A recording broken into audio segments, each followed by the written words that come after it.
Signori e signore, buongiorno. Oggi qui nei dintorni del lago di Lecco, classica safe zone dei motociclisti milanesi e monzesi che quando vogliono fare un giretto breve vanno in queste zone, vi do il benvenuto in questo nuovo video. L'argomento di cui vi vorrei parlare è croccante, ossia la mia esperienza sulla prima moto e i miei consigli su come sceglierla.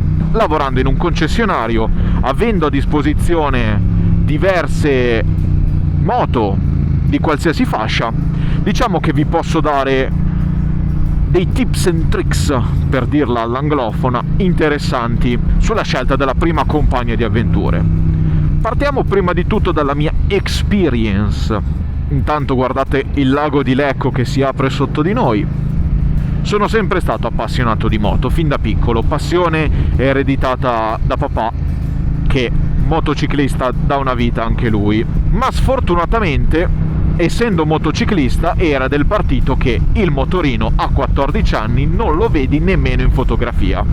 Non c'è stato verso, è stata l'unica cosa su cui non sono mai riuscito a convincerlo. Anche andando a lavorare e mettendovi via dei soldini per comprarlo da me, non mi ha mai dato il permesso, perché i documenti per il patentino doveva firmarli lui, ma ha fatto un pernacchione e io non l'ho mai preso.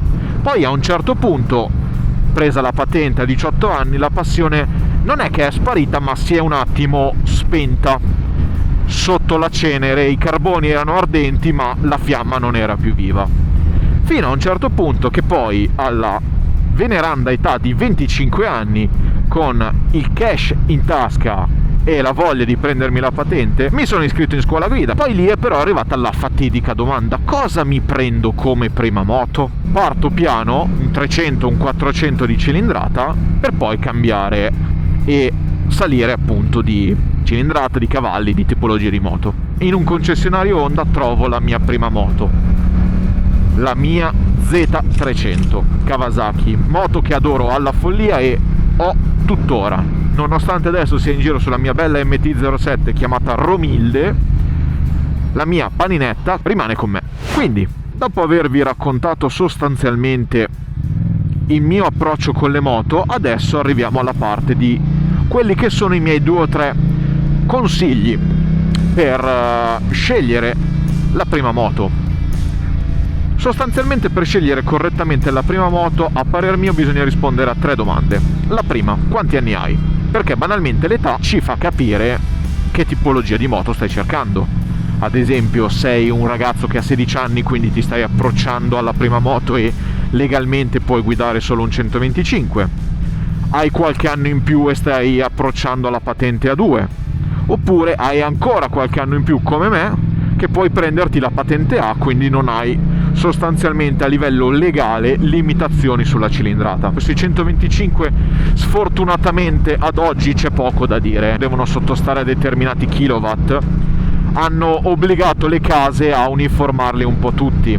Il grosso elemento che cambia tra un modello e l'altro, una marca e l'altra, sono sostanzialmente le rapportature del cambio, perché non hanno proprio modo effettivamente di lavorare su altro. Se prendiamo ad esempio una sportiva come può essere un RS 125 e la confrontiamo con una cruiser come ad esempio quelle della Benda, brand cinese che fa parte del gruppo di Keeway, le rapportature sono per forza di cose diverse, o addirittura se allarghiamo il discorso ai motard. Quindi i criteri principali per scegliere un 125 sopra l'altro sono aspetto estetico, quella che piace di più, e aspetto economico, quindi quanto uno è disposto a spendere per acquistarla. Il discorso cambia molto per quanto riguarda invece le moto per patente A2, che vi ricordo sono limitate a 35 kW.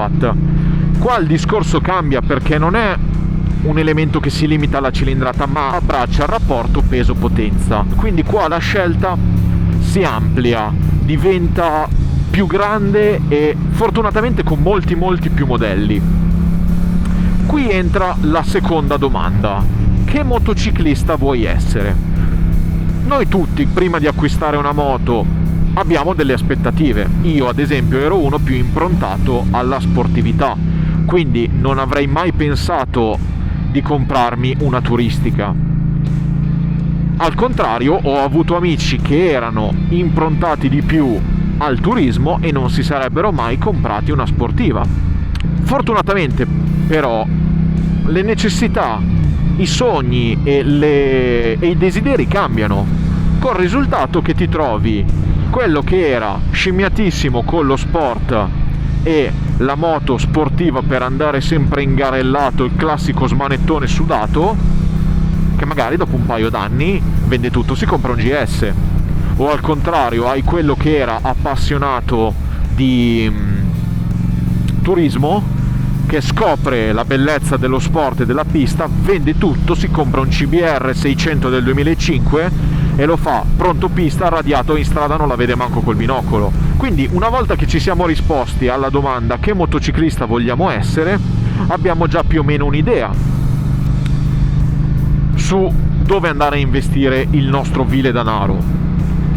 E poi arriviamo invece alla categoria patente A, quindi quella senza limitazioni. Il consiglio che vi posso darvi è quello di, a prescindere dal fatto che possiate guidare qualsiasi cosa, non prendete moto di grossa cilindrata, perché lasciando stare l'aspetto della pericolosità, mi è capitato di avere in negozio clienti che dicessero: io so guidare, ho guidato un Symphony 125 e adesso si vuole prendere un S1000RR.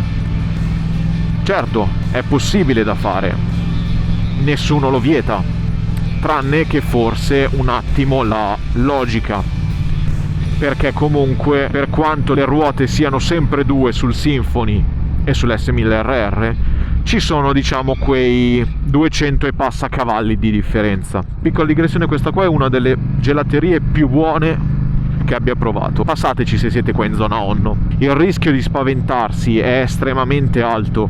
Spaventandovi cosa fate? Prendete, vendete baracche e burattini e non vi date la possibilità di scoprire nel dettaglio la bellezza del mondo delle due ruote. Bisogna sempre partire per gradi. Ovvio, è naturale che prendere un 300 per poi venderlo e prendere un'altra moto è economicamente più svantaggioso, perché banalmente state prendendo due veicoli diversi. Però se vi può permettere di entrare effettivamente nell'ottica delle moto, di capire cosa volete, chi volete essere come motociclisti, vi aiuta.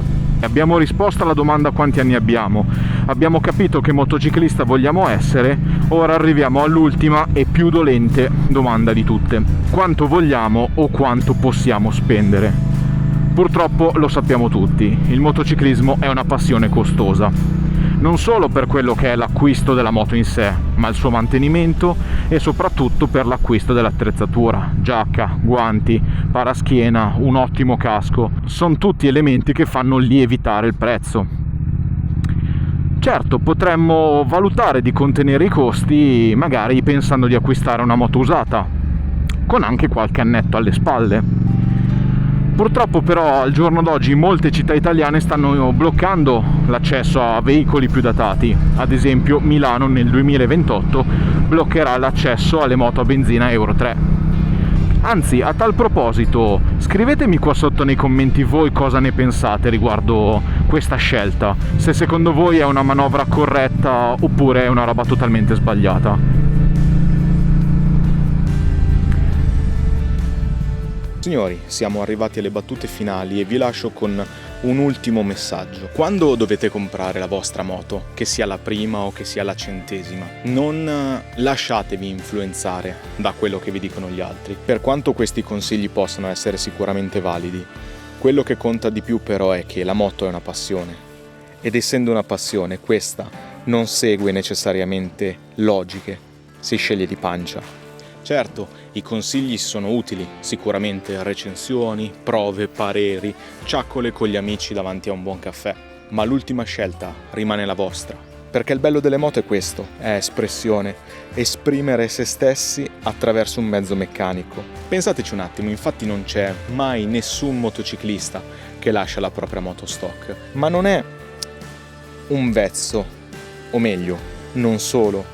È personalizzare qualcosa che sostanzialmente fa parte della nostra anima, della nostra vita, perché le passioni sostanzialmente sono le cose che ci fanno andare avanti quotidianamente. Signori, Io vi ringrazio di nuovo per avermi accompagnato in questa magnifica avventura. Come mio solito, ci vediamo alla prossima strada o alla prossima storia. Ciao!